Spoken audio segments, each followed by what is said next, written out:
دروازہ نوک کرتے وہ اندر داخل ہوا تو سامنے سے ہی اسے آتے دیکھ کر وہ سہم کر کمفرٹر میں دب گئی تھی۔ اس کی اس حرکت پر ماجد نے آنکھیں چھوٹی کیے، ایک نگاہ اس پر اور پھر فرش پر بکھرے کانچ پر ڈالی تھی۔ خدا، مما میں نے کچھ نہیں کیا لالا، مورے کی قسم، میں بس کالج گئی تھی۔ آفتاب لالا لینے آئے تھے اور کہا تھا کہ تایا سائی نے بھیجا ہے، تو میں چپ چاپ بیٹھ گئی اور پھر تم چھوٹی بچی ہو کیا جو بنا سوچے سمجھے کسی کے ساتھ بھی بیٹھ گئی؟ عادت کے مطابق وہ نہ چاہتے ہوئے بھی سخت لہجے میں بولا تو خدا سانس رو کے خود میں مزید سمٹی تھی۔ ایک تو اس سے خوف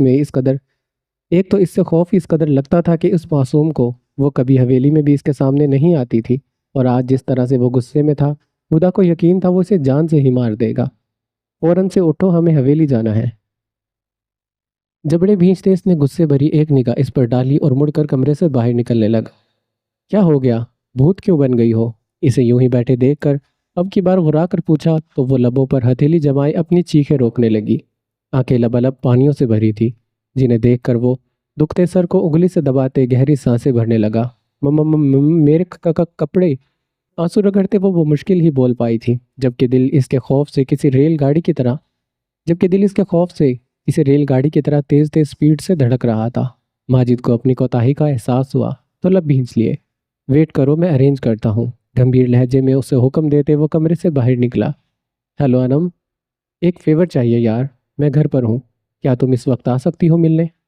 انم سعید اس کی بزنس پارٹنر ہونے کے ساتھ ساتھ ماجد کی پسند بھی تھی، وہ دونوں ہی ایک دوسرے کو پسند کرتے تھے، اور اب نہ صرف ماجد بلکہ انم سعید بھی جلد از جلد شادی کے بندھن میں بننے کے خواہش مند تھے، اور ماجد وہ پچھلے 6 ماہ سے اپنے داجان کو انم سعید کے لیے راضی کر رہا تھا، جو کہ ایک عورت کے اتنے آزاد خیال ہونے اور خاندان سے باہر شادی کرنے پر قطعی طور پر رضامند نہیں تھے۔ سر جھٹک کر اپنی سوچوں کے بھنور سے نکلتے ہی اس نے ایک نگاہ بند کمرے پر دوڑائی اور باہر لان کی جانب نکلا تھا۔ کون ہے یہ لڑکی؟ سرد نگاہوں سے کتار کے آخر میں کھڑی محمل قریشی کو دیکھتے عروس ازمیر شاہ نے اپنے پاس کھڑے خاص ملازم سے استفسار کیا تھا۔ آغا جان حفیظ قریشی کی بیٹی ہے، گاؤں میں سب سے زیادہ 14 جماعتیں پڑھی ہے، سنا ہے شہر میں ایک اسکول میں پڑھاتی بھی ہے۔ اقبال نے انہیں مختصر الفاظ میں محمل قریشی کی بابت آگاہ کیا تھا، جو مردان خانے میں آج سب مردوں کے آخر میں کھڑی شاہ ویلی میں پہلی بار آئی تھی۔ گلابی آنچل سلیقے سے سر پر جمع تھا، نیلی آنکھوں میں سنجیدگی اور وقار سا تھا، سفید رنگت میں ہلکی سی سرخی کی رمق قائم تھی۔ وہ دراز قد کی مالک ایک غریب مگر باکردار لڑکی لگی تھی انہیں۔ اسے بلاؤ، وہ سننا چاہتے تھے کہ آخر آج وہ کیوں کر اتنے مردوں کی بیچ حویلی آئی ہے۔ اقبال نے تعظیم انصر کو ہاں میں ہلاتے محمل قریشی کو آگے بلایا تھا۔ السلام علیکم، اس نے دھیمی آواز میں سلام کیا، مگر سامنے بیٹھے شخص نے کوئی جواب نہیں دیا اور بس اسے دیکھتے ہی رہے۔ ایک لمحے میں وہ اس کا موازنہ اپنے ہونہار پوتے اسال آغا شاہ سے کر چکے تھے۔ بابا کی طبیعت ٹھیک نہیں ہے، پچھلے سال آپ سے کچھ ادھار لیا تھا ہم نے، بس کچھ رقم ادا کرنے آئی ہوں۔ وہ نظریں جھکا کر 20,000 روپے آگے بڑھاتی بولی تھی۔ آغا جان نے ایک نگاہ ان پیسوں کو دیکھا اور پھر اس لڑکی کو دیکھا۔ تو اتنی چھوٹی سی رقم کے لیے تم مردان خانے تک آ گئی، وہ بھی اکیلے؟ کیا ماں نہیں رہی تمہاری؟ وہ کرخت لہجے میں بولے تھے اور اگلے ہی لمحے ان کی توقع کے مطابق نیلی آنکھیں اٹھائے اس نے عجیب نظروں سے شاہ حویلی کے سردار کو دیکھا، جن کا جاہو جلال پورے گاؤں میں اپنی مثال آپ تھا۔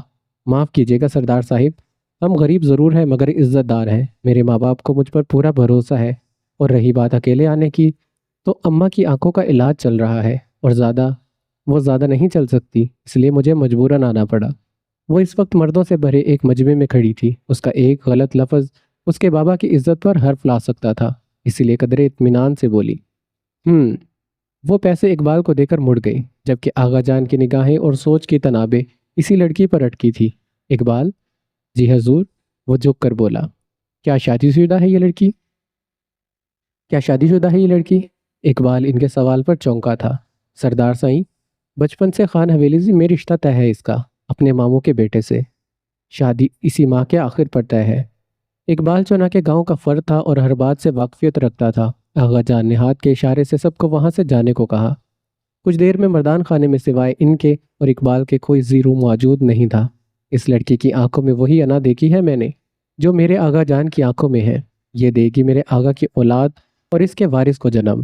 ایک لمحہ لگا تھا انہیں فیصلہ کرنے میں، وہ حاکم وقت تھے، کچھ بھی سوچنا اور کرنا ان کے لیے بائیں ہاتھ کا کھیل تھا۔ محمل قریشی کو کسی وقت کی زندگی چھین کر محمل قریشی کو کسی دوسرے کی زندگی سے چھین کر وہ اپنے پوتے کی زندگی میں لانے کا فیصلہ منٹوں میں کر چکے تھے، یہ جانے بنا کہ اس کا انجام کتنا غلط ہو سکتا ہے۔ بلاؤ حفیظ کو، مجھے اس سے بات کرنی ہے، پکڑی درست کرتے وہ سرد لہجے میں کہتے اقبال کو حیرت میں چھوڑے زنان خانے کی جانب بڑھے تھے، جو یہ بات اچھے سے جانتے تھے کہ اس حویلی میں غریب کی بیٹی نوکر تو بن سکتی ہے مگر بہو نہیں بن سکتی، تو کیا وہ صرف اولاد کی خاطر؟ اس سے آگے کو سوچ کر ان کے اوسان خطا کرنے کو کافی تھی۔ تھوک نکلتے وہ لبوں پر زبان پھیرتے بہجل دل سے باہر نکلے، جانے کون سی تباہی لانے والا تھا یہ آنے والا وقت۔ خدا آپ کے ساتھ تھی؟ حویلی پہنچنے پر داجان کے منہ سے نکلتے یہ شاکی الفاظ تھے جنہیں سن کر وہ لب بھینچ کر نظریں آگے پیچھے دوڑانے لگا۔ جہاں پورا خاندان پہلے سے بیٹھا ان دونوں کو مشکوک نگاہوں سے دیکھ رہا تھا، ماجد کو کچھ گڑبڑ کا احساس ہوا تو اس نے پلٹ کر ہدا کو دیکھا۔ اندر جاؤ ہدا، نہایت ہی سرد لہجے میں اس نے حکم دیا اور وہ لان کے سمت بڑھا تھا۔ نہیں، کہیں نہیں جا سکتی یہ لڑکی، جب تک تم دونوں ہمارے سوالوں کے جواب نہیں دو گے یہاں سے کوئی نہیں ہلے گا۔ آفتاب خان کا بڑا بیٹا زرغان ہتے سے اکڑ کر دھاڑا تھا۔ ہدا کا ننھا ذہن بری طرح سے الجھ گیا۔ ہاتھ مسلتے وہ دور کھڑی مورے کو دیکھ کر ان کی سمت بھاگی تھی، جنہوں نے نرمی سے اسے اپنے سینے میں بھینچ ڈالا تھا، جو ہلکی ہلکی لرز بھی رہی تھی۔ آپ سب ہوتے کون ہیں مجھ سے سوال کرنے والے؟ شہادت کی انگلی اپنے سینے پر ٹکائے وہ بپھر کر بولا تھا کہ ایک پل کو ماحول میں خاموشی چھا گئی، مگر اگلے ہی لمحے زرغان خان سرخ انگارہ ہوتی نگاہوں سے اسے دیکھ کر اپنی جگہ سے اٹھا تھا۔ سردار ہونے کا مطلب یہ نہیں ہوتا ماجد خان کہ تم اپنے خاندان کی عورتوں کو اپنے بستر کی زینت بناتے رہو اور ہم بغیر تو کتنا چپ چاپ دیکھتے رہیں۔ اچھے سے جانتے ہیں کہ ہدا بالغ ہے اور تمہارے چچا مرحوم کی بیٹی ہے۔ رات کی تاریکی میں جب ایک لڑکا اور لڑکی گھر سے باہر رات گزارے تو سوال اٹھتے ہی ہیں۔ اب مرد بنو اور اپنے گناہ کو تسلیم کرو۔ ایک تو اس کے سردار بننے کا غم، دوسرا اپنے بھائی کی حالت دیکھ کر گویا اس کی دم پر پیر آیا تھا۔ زرغان خان اچھے سے جانتا تھا کہ وہ ہدا سے شادی نہیں کرے گا اور اسی بات کا فائدہ اٹھا کر وہ اپنے بھائی سے اس کی شادی کروائے گا۔ اوقات دیکھ کر زبان کھولو زرغان خان، ورنہ ایک لمحہ نہیں لگے گا یہ زبان گدی سے کھینچ کر تیرے ہاتھ میں دینے پر۔ شربار نگاہوں سے اس کے وجود پر گاڑے وہ قہر برساتی نگاہوں سمیت بولا تھا، ماجد، ہدا عصفان خان تمہارے چچا زاد ہے۔ پورا ایک دن اور رات ہو چکا ہے اسے گھر سے غائب ہوئے، یا تو وجہ بتا دو یا پھر ابھی اور اسی وقت اس سے نکاح کرو گے تم۔ داجان کو اس سے ایسی حرکت کی ہرگز امید نہیں تھی، وہ خود ہدا کو اس کے لیے پسند کر چکے تھے اور جلد از جلد اس سے بات کرنے والے تھے، مگر جو حالات بن چکے تھے ان سے صاف ظاہر تھا کہ کل رات سے وہ دونوں ایک ساتھ تھے۔ ماجد نے ایک نگاہ اپنی ماں کے اندر چھپی ہدا پر ڈالی، جو آج اس وقت اسے زہر سے بھی زیادہ بری لگی تھی۔ ماجد خاموش کھڑا تھا، وہ سمجھ نہیں پا رہا تھا کہ آخر کیا جواز دے۔ اگر آفتاب خان کا بتاتا تو یقیناً داجان اس بدبخت سے ہدا کا نکاح کروا دیتے، جو کہ وہ ہرگز نہیں کروا سکتا تھا۔ مگر کیا وہ خود اس سے نکاح؟ وہ تو انم سعید سے محبت کرتا تھا۔ دل و دماغ میں الگ جنگ چھڑ پڑی تھی۔ آپ اچھے سے جانتے ہیں داجان، وہ مجھ سے 14 سال چھوٹی ہے، میری بہنوں کی طرح ہے، وجہ میں آپ کو نہیں بتا سکتا اور نکاح بھی نہیں کر سکتا۔ اس نے سب کو اگنور کرتے اپنے داجان کو مخاطب کیا تھا۔ مورے، میں لالا سے نکاح نہیں کروں گی، وہ خوف سے کانپتی آواز میں بمشکل اپنی ماں کے کان میں سرگوشی نما آواز میں بولی تھی، جو صورتحال پر سخت متفکر تھی۔ انہوں نے کبھی نہیں سوچا تھا کہ ایسا کچھ ہوگا۔ اگر ماجد نے انکار کر دیا تو شاید ان کی ہدا کو کسی ایرے گہرے کے حوالے کر کے حویلی سے آگ کر دیا جاتا۔ تو ٹھیک ہے، اگر تم نکاح نہیں کرنا چاہتے تو بلاؤ آفتاب خان کو۔ زرغام خان، مجھے کوئی اعتراض نہیں ہے اس کے اور ہدا کے نکاح پر۔ گاڑی کی جانب بڑھتے اس کے بھاری قدم داجان کی بلند آواز پر بے ساختہ ہی تھمے تھے۔ وہ اچھے سے جانتے تھے اپنے پوتے کو لگام کیسے ڈالنی ہے، اور ان کی امید کے مطابق وہ ایک دم سے رک گیا تھا۔ زرغام خان تو مانو اپنی مراد بر آنے پر ڈھیروں خوش ہوا تھا۔ اب ہدا کے باپ کی جائیداد ان کے ہاتھ آنے سے کوئی نہیں روک سکتا تھا۔ وہ خباثت سے سوچتے ہوئے سر ہلا گیا تھا۔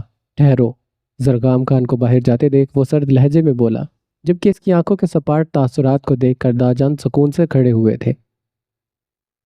گردن موڑ کر اپنی بہو کو اشارہ کیا تھا، جنہوں نے اس بات میں سر ہلاتے اپنے بیٹے کو دیکھا اور ہاتھ میں موجود بڑی سی چادر کھول کر اپنی ماں سے لپٹی ہدا خان پر اڑائی تھی۔ اگلے 10 منٹوں کے بعد وہ ہدا عثمان خان سے ہدا ماجد بن چکی تھی۔ جس شخص کے ڈر اور خوف سے کمرے میں چھپ جایا کرتی تھی، وہ اب پوری حاکمیت سے اس کی زندگی میں شامل ہو چکا تھا۔ اس کی حالت کسی خوفزدہ شکاری کی سی تھی۔ رو رو کر اس نے حشر بگاڑ ڈالا تھا، جبکہ اس کی ماں اور تائی اسے خاموش کروانے میں ناکام ہو چکے تھے۔ رخصتی 1 سال کے بعد طے پائی تھی، اور یہ ماجد کا ہی فیصلہ تھا، کیونکہ وہ اس رشتے کو سرے سے تسلیم کرنے سے انکاری تھا۔ ماجد، تمہاری منکوہا بن چکے ہیں ہدا، تو کیا ایک بار ملو گے نہیں اس سے؟ وہ فارمیلٹی نبھا کر گھر سے باہر بھاگ رہا تھا جب اسفد یار خان نے اسے روکا تھا۔ وہ باپ کی آواز پر آنکھیں ضبط سے میچ کر ایک پل کو رکا تھا۔ ان چونچلوں کے سوا اور بھی کام ہے مجھے، وہ بولا نہیں تھا، گویا جان چھڑوائی تھی۔ اس کے بیزار لہجے پر اسفد خان نے خاموش نگاہوں سے اس کی چوڑی پشت کو دیکھا تھا۔ رخصتی کی تیاری کرو اسفد یار، میں دیکھتا ہوں یہ کیسے واپس نہیں لوٹتا۔ پیچھے کھڑے داجان جو ان کی گفتگو سن چکے تھے، انہوں نے پرسوچ انداز میں کہا، تو اسفد یار خان نے حیرت سے باپ کو دیکھا، اور پھر خاموشی سے سر ہلاتے وہ تیاریوں کے سلسلے میں ڈیرے کی جانب بڑھنے لگے تھے۔ کہاں جا رہے ہیں آپ؟ خاموش فضا میں گونجتی آغا جان کی آواز پر ڈائننگ ٹیبل پر موجود سبھی نفوس نے رخ پھیر کر اس کو دیکھا تھا، جو ایک ہاتھ میں اپنی کچھ فائلز اور بلیک کوٹ تھامے ہوئے تھا، چہرے پر بلا کی سنجیدگی جو پہلے سے بھی زیادہ اس کی شخصیت کا خاصہ بن چکی تھی، جبکہ ایک ملازم اس کے پیچھے اس کا لیپ ٹاپ اور کچھ سامان تھامے کھڑا تھا۔ نفیسہ شاہ نے رخ موڑ کر اپنے خوبرو بیٹے کو دیکھا، جو نہ جانے کہاں کھویا ہوا سا تھا۔ آسال آغا، ہم آپ سے مخاطب ہیں۔ آغا جان کے سرد اور دو ٹوک آواز پر اس نے چہرے پر لاپرواہی سمیٹتے مڑ کر ان کو دیکھا تھا، جو اس کے چہرے پر چھائے باغی رنگوں کو دیکھ کر کچھ چھٹکے تھے۔ شہر جا رہا ہوں، ایک میٹنگ میں، ایک ضروری میٹنگ کے لیے۔ اس نے بات کو طول نہ دینے کے لیے جھوٹ گھڑا تھا، جس پر وہ اس کے گور کر اپنی نشست سے اٹھے تھے۔ ہم صرف سچ سننا چاہتے ہیں آغا، ان کا دو ٹوک لہجہ تھا۔ اب کی بار آسال آغا نے سرخ نگاہوں سے ان کو دیکھا تھا۔ وہ اس کے بڑے تھے۔ آسال آغا کا مردہ دل صرف ان کے احترام کا لحاظ کرتا تھا، جو نہ جانے کب تک قائم رہتا۔ سچ یہ ہے آغا جان کہ میں کسی بھی عورت سے شادی نہیں کرنے والا، اور آپ کل جو بھی کچھ کرنے والے ہیں، اگر آپ یہ سوچ رہے ہیں کہ آسال آغا شاہ کسی بات سے ناواقف یا انجان ہے تو یہ بھول ہے آپ کی۔ ان کی آنکھوں میں آنکھیں گاڑے وہ بے تاثر لہجے میں بولا تھا، تو آقا جان کی گھنی مونچھوں تلے موجود لب دھیمے سے مسکرائے تھے، بے ساختہ ہی اس بات میں سر ہلانے لگے۔ اگر اتنا سب کچھ جانتے ہیں آقا شاہ، تو یہ بھی جانتے ہوں گے کہ آپ کا عروس شاہ اگر ایک بار کچھ بھی کرنے کی ٹھان لے تو اس سے پیچھے نہیں ہٹتا۔ آپ زبردستی نہیں کر سکتے میرے ساتھ۔ وہ سرخ چہرے سمیت ان کی بات کاٹتے ہوئے غرایا تھا کہ میز پر بیٹھی نفیسہ بیگم نے ڈر کر منہ پر ہاتھ رکھا تھا۔ روپ شاہ نے بے ساختہ ہی گھبرا کر ماں کا کندھا جکڑا تھا، نہ جانے کیا ہونے والا تھا اب۔ ختیجہ سے نکاح کرنے کو آپ راضی نہیں ہیں آسال؟ ہم نے آپ کے فیصلے کا احترام کر لیا۔ آپ چاہتے ہیں کہ آپ کی بہن اور بھانجی کو آپ کے زیر سایہ رکھا جائے، ہم نے وہ بھی مان لیا۔ اگر کل آپ نے ہمارے کسی بھی فیصلے کی خلاف ورزی کرنے کی سوچی تو یاد رکھیے گا، نعمت دلاور شاہ اور ان کی بیٹی کو اس حویلی میں واپس نہیں لوٹائیں گے، اور نہ ہی ان کے سرپرستی آپ کو دی جائے گی۔ آغا جان نے بڑی ہی مہارت سے تابوت میں آخری کیل ٹھوکا تھا۔ اب وہ اس کے چہرے کا جائزہ لے رہے تھے، جو غصے کی زیادتی سے لال انگارا ہو رہا تھا۔ آپ ایسا نہیں کر سکتے آغا خان۔ اگر آپ نے ایسا کچھ بھی کیا تو میں اس لڑکی کی زندگی جہنم بنا دوں گا۔ وہ دھمکی نہیں دے رہا تھا آغا جان نے غور سے اس کی آنکھوں میں اترتے خون کو دیکھا، لب سختی سے بھیجے تھے۔ محمل قریشی سے آپ کا نکاح کرنے کا فیصلہ ہمارا ہے آغا، اور جب تک وہ آپ کا وارث ہماری گود میں نہیں ڈال دیتی، آپ انہیں کوئی ضرر نہیں پہنچائیں گے، اور یہ میرا حکم ہے۔ آغا نے بڑے ہی ٹھہرے ہوئے مگر مضبوط لہجے میں کہا تھا۔ وہ اصول پسند ضرور تھے، مگر اتنے بھی سخت مزاج نہیں تھے جو ایک کمزور لڑکی پر ظلم ڈھانے کی چھوٹ اپنے پوتے کو دے دیتے۔ آغا آپ کر کیا رہے ہیں؟ آغاز آپ کر رہے ہیں آغا، اختتام آسال آغا شاہ اپنی مرضی سے کرے گا۔ اس نے دو ٹوک لہجے میں گویا ان کی بات سرے سے رد کر دی تھی۔ وہ واپس مڑا، فائل اور لیپ ٹاپ ملازم کے ہاتھ سے چھینتے زور سے فرش پر دے ماری تھی کہ روپ شاہ نے گرجدار آواز پر کانوں پر ہاتھ رکھا تھا، جبکہ آغا شاہ آسال آغا کو دیکھ رہے تھے، جو اپنے کمرے میں بند ہو چکا تھا۔ بہو؟ جی آغا جان؟ نفیسہ بیگم اور سمینہ بیگم نے ایک ساتھ انہیں دیکھا تھا۔ بدر عالم کو فون کرو، ہم سے آ کر ملے جلد از جلد، اور نکاح کی تیاریاں کرو۔ کل ہی نکاح ہوگا، کوئی کمی نہیں رہنی چاہیے۔ ایک نگاہ اپنی دونوں بہوؤں پر ڈالتے انہوں نے آخر میں اپنے چھوٹے بیٹے کو دیکھا تھا جنہوں نے اس بات میں سر ہلایا تھا۔ سائیں، بدر کو فون کر کے اطلاع دے دے۔ آغا جان کے جاتے ہی سمینہ بیگم نے اپنے شوہر آباد شاہ کو مخاطب کرتے کہا تھا، جو نہ جانے کن سوچوں میں گم تھے۔ سر ہلاتے وہ ہاتھ کھانے سے کھینچتے ایک دم سے اٹھے تھے، جبکہ سبھی خواتین بے بسی سے واپس بیٹھی تھی اور ابھی تازہ ہوئے واقعے کو سوچ رہی تھی۔ مل گیا وقت آپ کو آنے کا، یہ زحمت بھی نہ کرتے برخوردار۔ رات کے 10 بجے وہ بکھرے ہوئے حلیے میں سیدھا ڈیرے پر پہنچا تھا۔ اندر ہوئی ٹوٹ پھوٹ اس قدر اعصابی تھکن دے چکی تھی کہ بیرونی ماحول پر توجہ بھی نہیں دے پایا تھا۔ سرخ نگاہیں اٹھائے ایک بار اس نے داجان کو دیکھا اور ساتھ ہی نگاہیں جھکا لی۔ آپ کی مرضی سے نکاح کر لیا ہے داجان، اب بولیے اور کیا چاہتے ہیں آپ؟ ماجد نے کاٹدار لہجے میں انہیں جتایا تھا، جنہوں نے گہری سانس بھرتے پیچھے کھڑے اپنے بیٹے کو گردن ہلاتے اشارہ کیا تھا، جو سر اس بات میں ہلاتے ان دادا پوتے کو اکیلے چھوڑ کر واپس مڑ گیا تھا۔ یہ سوال تو بعد کے لیے رکھ لے ماجد کہ ہم کیا چاہتے ہیں آپ سے۔ فی الحال تو ہم نے یہ فیصلہ کیا ہے خدا کی رخصتی آج ہی ہوگی، اسی وجہ سے آپ کو عجلت میں واپس بلایا ہے۔ داجان، مجھے ابھی رخصتی نہیں چاہیے، میں نے نکاح سے پہلے اپنا موقف پیش کیا تھا، فی الحال میں رخصتی نہیں لینے والا۔ وہ پہلو بدل کر سرے سے انکار کر گیا تھا۔ تو کیا چاہتے ہو تم؟ کب چاہیے تمہیں رخصتی؟ جب یہ بوڑھا خان تمہارے بچوں کو دیکھنے کی خواہش دل میں دبائے منو مٹی تلے جا سوئے گا، تب؟ داجان کا چہرہ بے بسی اور غصے سے سرخ ہوا پڑا تھا۔ ماجد نے بے اختیار سر نفی میں ہلاتے کرب بری نگاہوں سے ان کو دیکھا۔ وہ کیسے سمجھاتا انہیں؟ جو زخم اس کے دل پر لگا تھا اسے بھرنے میں وقت درکار تھا۔ وہ اچانک سے کیسے خدا کو اپنی زندگی میں تسلیم کر لیتا، جبکہ دل تو کسی اور کے لیے دھڑکتا تھا۔ داجان، بس ماجد خان، 32 سال تک آپ ٹالتے رہے اور ہم خاموش رہے، اب آپ خاموش رہیں گے اور جو فیصلہ ہم نے کیا ہے اسے قبول کریں گے، داجان نے دو ٹوک لہجے میں کہتے گویا اس کی دلیلوں کو رد کیا تھا۔ شادی کی ساری رسومات کل ہوں گی، مگر خدا آج ہی رخصت ہو کر آپ کے کمرے میں جائے گی۔ اب کی بار اس نے محض لب بھینچنے پر اکتفا کیا تھا۔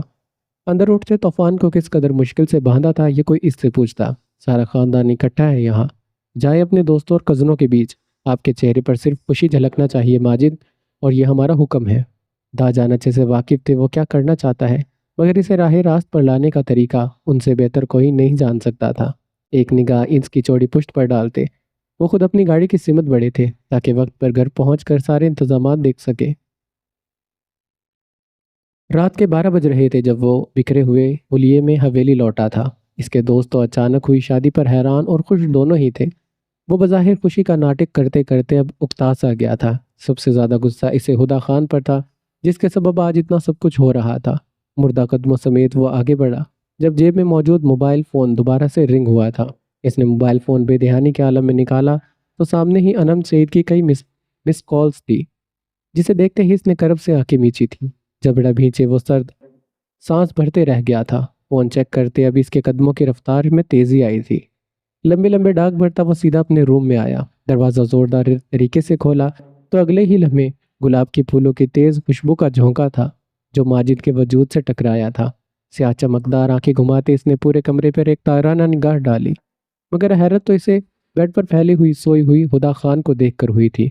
اتنے سالوں سے وہ اکیلا اپنے روم میں رہتا تھا، کجا کے اسے ملازمین کا بھی روم میں آنا سخت ناپسند تھا۔ یہی وجہ تھی کہ اس کی والدہ خود اس کا روم صاف کرواتی تھی، اور اب اپنے بستر پر اس لڑکی کا یوں بے فکر ہو کر سونا گویا اس کے تن بدن میں آگ لگا گیا تھا۔ کوٹ اتارتے اس نے زور طریقے سے فرش پر پٹکا تھا۔ کپ فولڈ کرتے وہ ایک ہی جست میں آگے آیا اور کھینچ کر اس کا سفید بازو اپنی گرفت میں لیتے اسے کھینچ کر اٹھایا تھا، جو گہری نیند میں ہونے کے سبب ہڑبڑا کر اٹھی تھی۔ حسین آنکھوں میں نیند کا خمار تھا۔ وہ آنکھیں چپک کر اس کو دیکھنے لگی، مگر مقابل کے چہرے پر رقم وحشت دیکھ کر وہ تھوک نگلتے ہوئے ہوش میں لوٹتے بے ساختہ ہی پیچھے ہوئی تھی۔ ماجد نے مخصوص پٹھانی لباس میں ملبوس ہدا خان پر ایک تیز نگاہ دوڑائی تھی، جو سج دھج کر کسی دلہن کی طرح اس کی سیج سجائے بیٹھی تھی۔ How dare you! وہ غصے سے نزدیک ہوا تو ہدا نے ڈر کر ہاتھوں میں چہرہ چھپایا تھا۔ اس کی حرکت پر ماجد جو سخت کہنے ہی والا تھا، ایک دم سے مٹھیاں بھیج کر ایک شعلہ برساتی نگاہ ڈالے وہ سب سے پیچھے ہٹا تھا۔ میرے نکلنے تک یہ بستر صاف ہونا چاہیے ہدا خان، ورنہ چمڑی ادھیڑ کر رکھ دوں گا میں تمہاری۔ شہادت کی انگلی فضا میں بلند کرتے ماجد نے اسے اپنے قہر سے روشناس کروایا، جو سہم کر دل ہی دل میں اللہ کو یاد کر رہی تھی۔ پانی لبالب ان بڑی بڑی آنکھوں میں اکٹھا ہوا تھا۔ دروازہ بند کرنے کی آواز پر اس نے چہرے سے ہاتھ ہٹایا تو ماجد وہاں موجود نہیں تھا، مطلب وہ واش روم جا چکا تھا۔ مورے نے جھوٹ کہا، یہ جلاد ہے ایک نمبر کے، مجھے نہیں رہنا یہاں۔ وہ بھل بھل بہتے آنسو کو ہتھیلی سے رگڑتی اگلے ہی لمحے بنا سوچے سمجھے کمرے سے بھاگ کر نکلی تھی۔ قریباً 10 منٹ کے بعد وہ شاور لے کر نکلا۔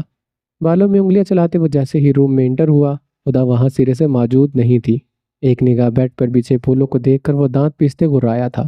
خدا! اس کا چہرہ ڈریسنگ روم کی جانب تھا، وہ سمجھ رہا تھا وہ وہاں موجود تھی۔ وہ پھر سے چلایا۔ سفید چہرے پر اب کی بار سرخی کی رمق بڑھی تھی۔ یہی وجہ تھی کہ وہ ایک امیچور لڑکی سے شادی کے حق میں نہیں تھا۔ دروازے کے قریب جاتے اس نے ایک دم سے دروازہ کھولا تو کمرہ خالی تھا۔ خدا! دانت پر دانت جمائے وہ تیش سے مٹھیاں بھیچے اب وارڈروب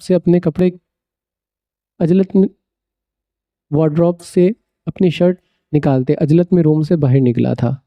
دروازہ اتنی شدت سے بند کیا تھا جیسے سارا قصور اسی دروازے کا ہو۔ آ جائیں۔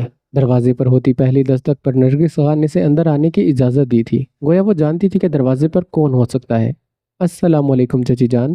سرخوتے چہرے سمیت وہ بمشکل ضبط سے انہیں سلام کرتے اب ان کے اندر چھپی ہوئی ہدا خان کو دیکھ کر جبڑا بھیج گیا تھا، جو ایسے رو رہی تھی جانے کتنا ظلم کر دیا ہو اس پر۔ وعلیکم السلام ماجد بیٹا، میں لا رہی تھی بس ہدا کو۔ وہ بھتیجے کے مزاج سے واقف تھی، جبھی بات سنبھالنے کو بولی، نہیں میں نہیں جاؤں گی مورے، لالا بہت برے ہیں، یہ مجھے جان سے مار دیں گے، مجھے نہیں جانا وہاں۔ وہ ماں کے سینے میں چھپی خوف زدہ سی روتے ہوئے بولی تھی۔ پہلی بار تو اس کے کمرے میں گئی تھی، مورے اور تائی جان نے اسے بتایا تھا ماجد شہر گیا ہے، اسی وجہ سے تو وہ اتنے آرام سے سو رہی تھی، مگر اب اس کی موجودگی میں وہ مر کر بھی اس کے کمرے میں نہ جاتی۔ خدا اٹھو اور فوراً سے روم میں چلو۔ ضبط کے کڑوے گھونٹ بھرتے اس نے اندر اٹھتے ابال کو دبائے دبائے لہجے میں کہا تھا، ورنہ دل تو اس لڑکی کے ہوش ٹھکانے لگانے کا تھا۔ خدا اسے اگنور کرتی ابھی تک اپنی ماں کے ساتھ لپٹی رہی، جس پر نرگس بیگم گھبرا سی گئی تھی۔ بیٹا آپ چلو، میں اسے لاتی ہوں، وہ شائستگی سے بولی تھی۔